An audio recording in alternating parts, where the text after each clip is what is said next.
Good morning dear students. आज हम 10th class में लाइफ प्रोसेस चैप्टर को ही कंटिन्यू करने वाले हैं।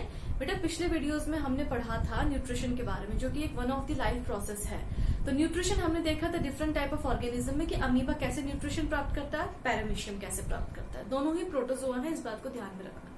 अब जो हम न्यूट्रिशन पढ़ाने वाली हूँ मैं आपको, उसमें हम देखेंगे कि ह्यूमंस कैसे अपने न्यूट्रिशन लेते हैं और किस प्रकार उसको पचाते हैं। तो उसको देखने के लिए हम ये टॉपिक देखेंगे, that is the digestive system. तो डाइजेस्टिव सिस्टम को देखने के लिए सबसे पहले आपको पता होना चाहिए कि हमारा डाइजेस्टिव सिस्टम कैसा है और उसमें कौन कौन से पार्ट्स होते हैं, क्या क्या हमारे ऑर्गन्स हैं जो इन्वॉल्व होते हैं इस सिस्टम में। तो यहाँ पे मैंने आपको डाइजेस्टिव सिस्टम का डायग्राम बना के दिखाया है, इसको एक एक करके मैं एक्सप्लेन करूंगी।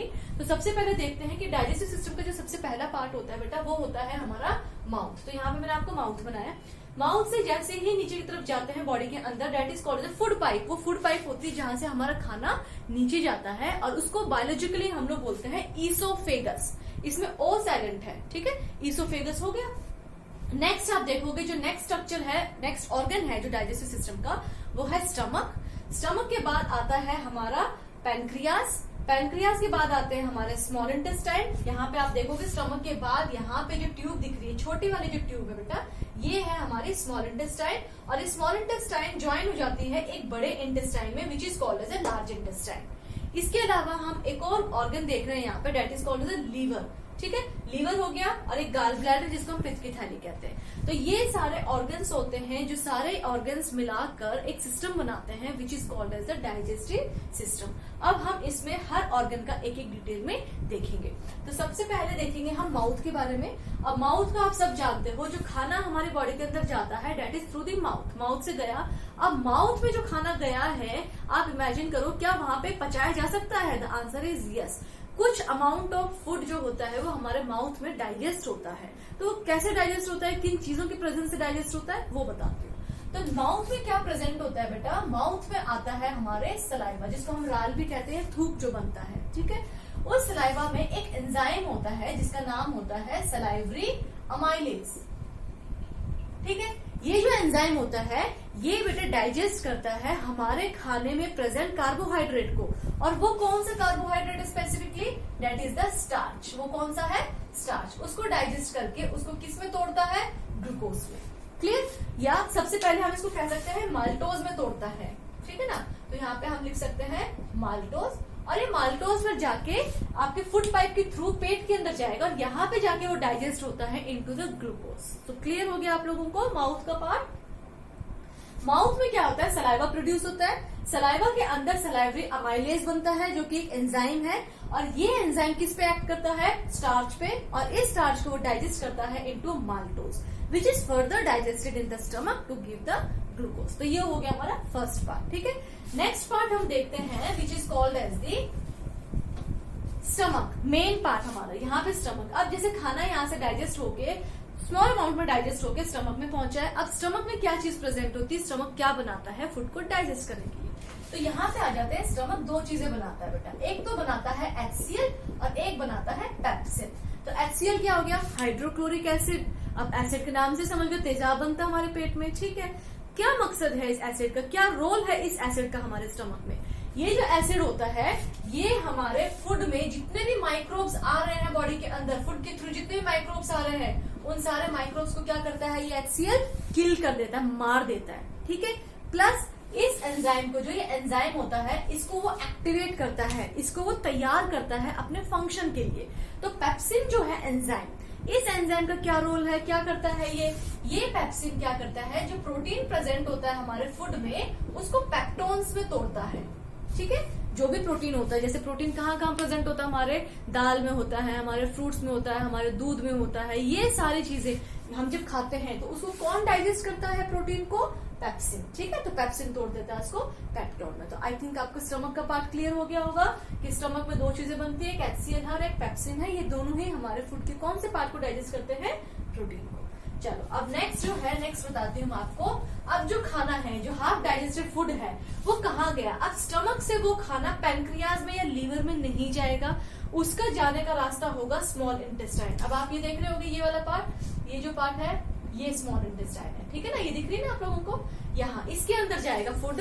और स्मॉल इंटेस्टाइन में क्या होता है, स्मॉल इंटेस्टाइन में पैनक्रियाज के द्वारा प्रोड्यूस किया हुआ जूस और लीवर के द्वारा प्रोड्यूस किया हुआ जूस एंट्री लेता है। अब वो क्या चीजें है, पैनक्रियाज, पैनक्रियाज क्या बनाते हैं बेटा, पैनक्रियाज बनाते हैं ट्रिप्सिन, ठीक है।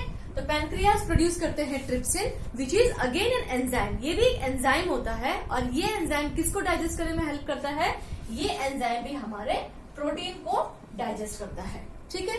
अब नेक्स्ट है लीवर, लीवर क्या प्रोड्यूस करता है, लीवर प्रोड्यूस करता है बाइल, ठीक है। अब ये जो बाइल होता है ये क्या काम करता है, ये बाइल ना प्रोटीन को डाइजेस्ट करता है ना कार्बोहाइड्रेट को डाइजेस्ट करता है, फिर किसको डाइजेस्ट करता है, ये डाइजेस्ट करता है फैट को, ठीक है। तो जो बाइल होता है फैट मॉलिक्यूल, जैसे सपोज ये फैट मॉलिक्यूल है, लार्ज फैट मॉलिक्यूल, इसको छोटे छोटे स्मॉल फैट मॉलिक्यूल्स में डाइजेस्ट कर दिया इसने, किसने, बाइल ने। अब इस प्रोसेस को हम क्या कहते हैं, ये जो प्रोसेस है it is called as a emulsification. बहुत इंपॉर्टेंट प्रोसेस है बेटा, अगर बोर्ड में पूछा जाता है व्हाट इज इमल्सिफिकेशन तो आप क्या कहोगे, it is a process in which large molecule of fat is digested into small molecule of fat with the help of bile, ठीक है। ये बाइल हो गया। तो लीवर सीधा बाइल यहाँ स्मॉल इंटेस्टाइन में नहीं देता है, लीवर अपने बाइल को पैनक्रियाटिक गाल ब्लैडर है, गाल ब्लैडर के अंदर स्टोर करता है, जिसको पित्त की थैली कहते हैं। पित्त की थैली से निकल के फिर वो आपका जो बाइल है वो स्मॉल इंटेस्टाइन में जाता है और वहां पे फिर वो डाइजेस्ट होता है। सो क्लियर हो गया होगा ना आप सभी को, ओके।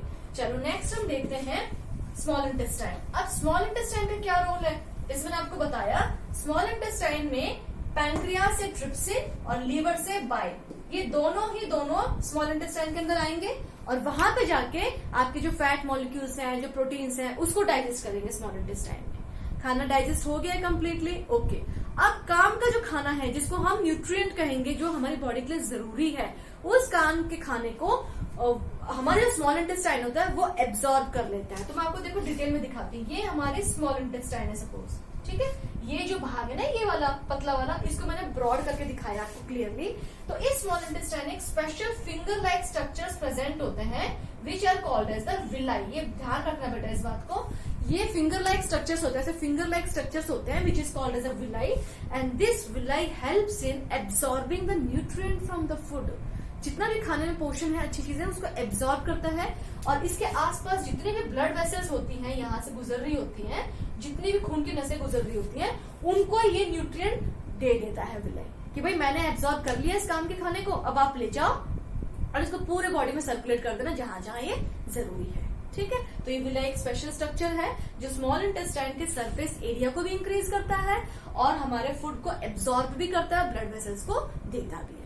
अब बात आती है लार्ज इंटेस्टाइन, किसका क्या काम है आप कहोगे मैम, तो स्मॉल इंटेस्टाइन में यहाँ तक खाना ऐसे आएगा, इस एंड पार्ट तक आएगा, यहाँ तक एब्जॉर्प्शन होगा। अब जो फूड एब्जॉर्ब नहीं हुआ, जिसको हम वेस्ट कहेंगे या जो बॉडी को जरूरी नहीं है, that has to be excreted out, उसको बॉडी से बाहर निकलना होगा क्योंकि वो टॉक्सिक बन जाएगा बॉडी के अंदर। तो उसको निकलने के लिए आप एंट्री मारेगा वो हमारे लार्ज इंटेस्टाइन में। लार्ज इंटेस्टाइन में वैसे उसको घूम के ऐसे आएगा यहाँ तक आ जाएगा, रेक्टम, यहाँ तक इकट्ठा हो जाएगा।